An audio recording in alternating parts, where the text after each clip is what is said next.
روزے دار کے منہ کی بو اللہ تعالیٰ کو مشک کی خوشبو سے بھی زیادہ پسندیدہ ہے۔ حضرت ابو ہریرہ رضی اللہ عنہ بیان کرتے ہیں، امام الانبیاء تاجدار مدینہ صلی اللہ تعالیٰ علیہ وآلہ وسلم نے ارشاد فرمایا کہ روزہ ڈال ہے۔ فرمایا کہ جو روزے دار ہے وہ نہ جماع کریں اور نہ جہالت کی باتیں کریں۔ اگر اس شخص کے ساتھ کوئی لڑے تو فرمایا وہ نہ لڑے، اور فرمایا کہ اگر اسے کوئی گالی دے تو فرمایا کہ وہ روزے دار 2 مرتبہ کہہ دے کہ میں روزے دار ہوں۔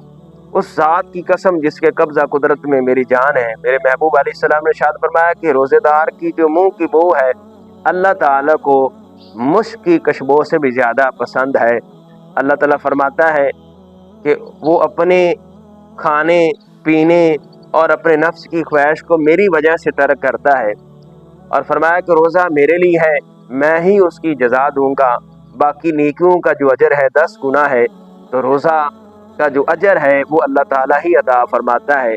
بعض دفعہ لوگ روزہ چھوڑ دیتے ہیں، ذرا اس بات کو سمجھیں کہ رمضان شریف کا جو روزے کی فضیلت ہے اللہ تعالیٰ فرماتا ہے میں اس کی جزا دوں گا۔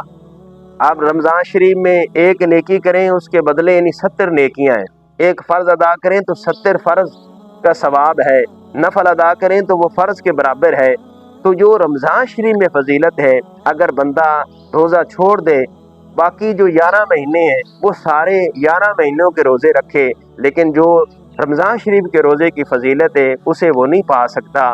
اللہ تعالیٰ کی بارگاہ میں دعا ہے کہ اللہ تعالیٰ عمل کی توفیق عطا فرمائے۔ یہ صحیح بخاری ہے، جلد اول ہے، صفحہ نمبر 254 ہے۔ اللہ تعالیٰ ہمیں رمضان شریف کے روزے رکھنے کی توفیق عطا فرمائے، آمین ثم آمین۔